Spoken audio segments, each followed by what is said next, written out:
வணக்கம். ஃபார்மா ரிசர்ச்சிற்கு உங்களை வரவேற்கிறோம். இன்னைக்கு நம்ம எல்லாருடைய வாழ்க்கையையும் நேரடியா பாதிக்கிற ஒரு முக்கியமான விஷயத்தை பத்தி ஆழமா பார்க்க போறோம். அதுதான் மருத்துவ ஆராய்ச்சி. அப்படின்னா என்ன?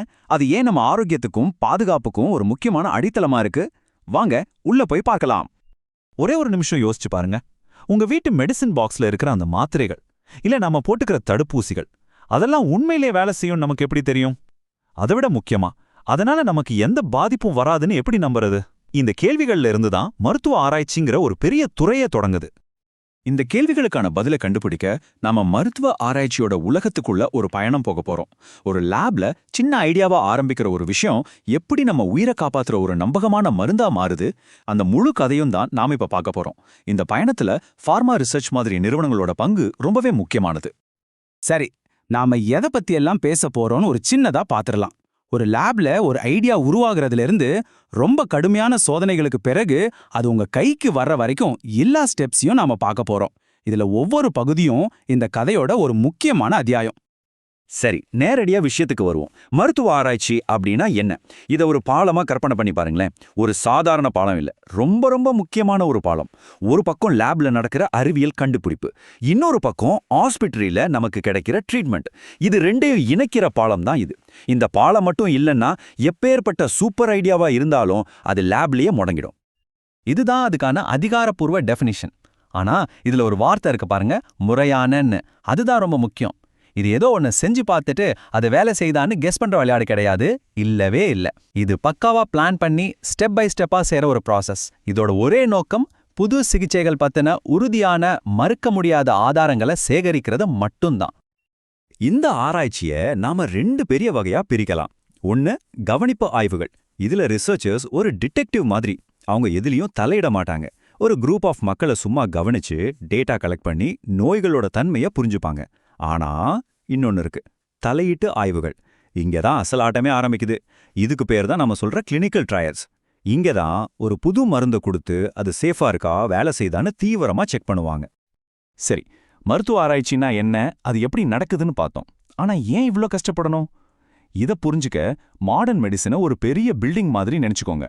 அந்த பில்டிங்கை தாங்கி நிக்கிற 4 பெரிய தூண்களை பத்தி தான் நாம இப்ப பேச போறோம். இதுல ஒரு தூணை எடுத்தா கூட மொத்த பில்டிங்கும் ஆட்டம் கண்டுடும்.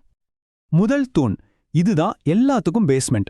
சான்று அடிப்படையிலான மருத்துவம். 300 காலத்துல ஒரு டாக்டர் எங்க பாட்டி இந்த கஷாயம் குடிப்பாங்க, அதனால நீங்களும் குடிங்கன்னு சொல்லியிருக்கலாம். ஆனா இன்னைக்கு அப்படி இல்ல. 1000 பேர்கிட்ட டெஸ்ட் பண்ணி இந்த மருந்து வேலை செய்யுதுன்னு டேட்டா சொல்லுதுன்னு சொல்றோம். இதுதான் அந்த பெரிய வித்தியாசம். கதைகளை நம்பாம டேட்டாவை நம்புறது. இந்த மாற்றத்தை கொண்டு வந்தது தான் கிளினிக்கல் ரிசர்ச். சரி, அந்த பேஸ்மெண்ட் ஸ்ட்ராங் ஆனதும் அது மேல கட்ட ஆரம்பிக்கலாம். அதுதான் நம்மளோட 2வது தூண், நோயாளி பராமரிப்பை மேம்படுத்துறது. இதுதான் ரொம்ப எக்ஸைட்டிங்கான பார்ட். இன்னைக்கு மருந்தே இல்லாத நோய்களுக்கு மருந்து கண்டுபிடிக்கிறது, ஒரு காலத்துல மரணத்தையே கொடுத்த நோய்களை இன்னைக்கு சாதாரணமா கண்ட்ரோல் பண்ண முடியறது. இதுக்கெல்லாம் காரணம் இந்த ரிசர்ச் தான். அது மட்டும் இல்ல, ஏற்கனவே இருக்கிற ட்ரீட்மெண்ட்டை இன்னும் பெட்டரா, இன்னும் சேஃபா மாத்துறதும் இதுதான். இப்போ ரொம்ப ரொம்ப முக்கியமான ஒரு தூணுக்கு வரோம். அதுதான் பாதுகாப்பு, சேஃப்டி. ஒரு புது மருந்து நல்லது பண்றதை விட எந்த கெடுதலும் பண்ணிடக்கூடாது. இந்த வாக்குறுதியை உறுதி பண்றது தான் கிளினிக்கல் ரிசர்ச்சோட முக்கியமான வேலை. ஆனா அந்த வாக்குறுதியை எப்படி காப்பாத்துறாங்க, அதுக்கு ஒரு பெரிய ரொம்ப டீட்டெயிலான பல ஸ்டெப்ஸ் கொண்ட ஒரு ப்ராசஸ் இருக்கு. இந்த ப்ராசஸ் ரொம்ப சின்னதா தான் ஆரம்பிக்கும், ரொம்பவே சின்னதா. ஃபேஸ் 1ல கொஞ்சம் பேரு, அதுவும் ஆரோக்கியமா இருக்கிற வாலண்டியர்ஸ் மட்டும்தான் இருப்பாங்க. ஒரே ஒரு கேள்விதான், இந்த மருந்தை மனுஷங்க சாப்பிட்டா சேஃபா? அவ்வளவுதான். அது சேஃப்னு தெரிஞ்சதும் நாம ஃபேஸ் 2க்கு போவோம். இங்க கொஞ்சம் அதிக பேர் இருப்பாங்க. இப்ப கேள்வி என்னன்னா, இது வேலை செய்தா? ஏதாவது சைடு எஃபெக்ட்ஸ் இருக்கா? அடுத்து ஃபேஸ் 3. இதுதான் மெகா ஸ்டேஜ். ஆயிரக்கணக்கான பேஷண்ட்ஸ் கிட்ட டெஸ்ட் பண்ணி இது உண்மையிலேயே வேலை செய்யுதா, ஏற்கனவே இருக்கிற பெஸ்ட் ட்ரீட்மெண்ட்டை விட இது நல்லதா இருக்கான்னு பார்ப்பாங்க. மருந்துக்கு அப்ரூவல் கிடைச்ச பிறகும் வேலை முடியல. ஃபேஸ் 4ல மருந்து மார்க்கெட்டுக்கு வந்த பிறகு நிஜ உலகத்துல அதோட லாங் டேர்ம் எஃபெக்ட்ஸ் என்னன்னு தொடர்ந்து கண்காணிப்பாங்க. பாருங்க, ஒவ்வொரு ஸ்டெப்பும் ஒரு சேஃப்டி செக் தான். இந்த முழு ப்ராசஸையும் கட்டுப்படுத்துறதுக்கு ஒரு பெரிய ரூல் புக் இருக்கு. அதுக்கு பேர் தான் நல்ல மருத்துவ பயிற்சி, அதாவது GCP. இது ஒரு இன்டர்நேஷனல் ரூல் புக். இது 2 விஷயத்தை உறுதி பண்ணும். ஒன்னு, கிடைக்கிற டேட்டா எல்லாம் கரெக்டா இருக்கணும். 2வது, ரொம்ப முக்கியமா, இந்த டெஸ்ட்ல கலந்துக்கிறவங்க பாதுகாக்கப்படணும். ஆனா இது எல்லாத்துக்கும் மேல இந்த மொத்த சிஸ்டத்தோட ஆணிவேரே தகவல் அறிந்த ஒப்புதல் தான். அப்படின்னா என்ன?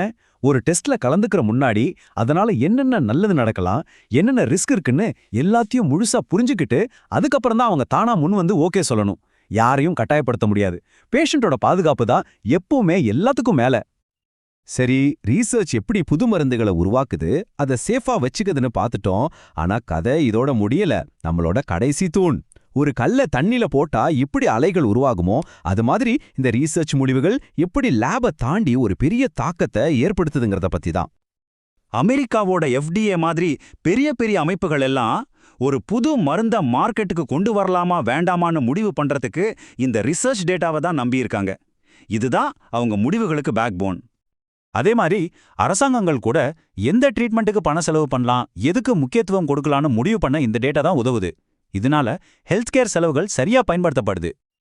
இன்னும் முக்கியமா சொல்லணும்னா, நாம எல்லாரும் ஃபாலோ பண்ற ஹெல்த் கைட்லைன்ஸை எழுதுறதே இந்த ரிசர்ச் தான். உதாரணத்துக்கு எந்தெந்த தடுப்பூசி போடணும், நோய்கள் வராம எப்படி தடுக்கணும்னு சொல்றாங்களே, அதெல்லாம் இந்த ரிசர்ச்ல இருந்து கிடைச்ச ஆதாரங்களை வச்சு தான் உருவாக்குறாங்க. இது உலக அளவுல பாலிசிகளை மாத்துது. அப்போ நாம ஒரு ஸ்டெப் பின்னாடி வந்து இந்த 4 தூண்களையும் ஒன்னா சேர்த்து பார்ப்போம். சான்று, முன்னேற்றம், பாதுகாப்பு, அப்புறம் பாலிசி. இதெல்லாம் சேர்ந்து நமக்கு என்ன சொல்ல வருது? நம்ம கடைசியா எடுத்துட்டு போக வேண்டிய மெசேஜ் என்ன?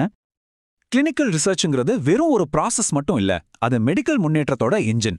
இந்த கோட் இதை ரொம்ப அழகா சொல்லுது. மருத்துவ ஆராய்ச்சி என்பது மருத்துவ முன்னேற்றத்தின் இயந்திரம். இது ஒரு பக்கம் பொதுமக்களை பாதுகாக்குது, அதே சமயம் மருத்துவத்துல என்னெல்லாம் சாத்தியம்ங்கிற எல்லையையும் தொடர்ந்து விரிவுபடுத்துது. அந்த 2 வேலையும் யோசிச்சு பாருங்க. இது ஒரு பக்கம் நம்மள பாதுகாக்கிற ஒரு கெடயம், இன்னொரு பக்கம் நம்மள ஒரு ஆரோக்கியமான எதிர்காலத்துக்கு கூட்டிட்டு போற ஒரு ராக்கெட் ஷிப். அதனால அடுத்த தடவை நீங்க ஒரு பெரிய மெடிக்கல் பிரேக் த்ரூ பத்தி கேள்விப்படும்போது அதுக்கு பின்னாடி பல வருஷ உழைப்பு, கவனமான திட்டமிடல், நோயாளிகளை மையமா வச்ச ஒரு பெரிய ப்ராசஸ் இருக்குன்னு ஞாபகம் வச்சுக்கோங்க. நாம எல்லாரும் நம்புற இந்த மருத்துவத்துக்கு பின்னாடி என்ன இருக்குன்னு உங்களுக்கு ஒரு நல்ல ஐடியா கிடைச்சிருக்கும்னு நம்புறேன். இந்த விளக்கத்தை பார்த்ததுக்கு ரொம்ப நன்றி.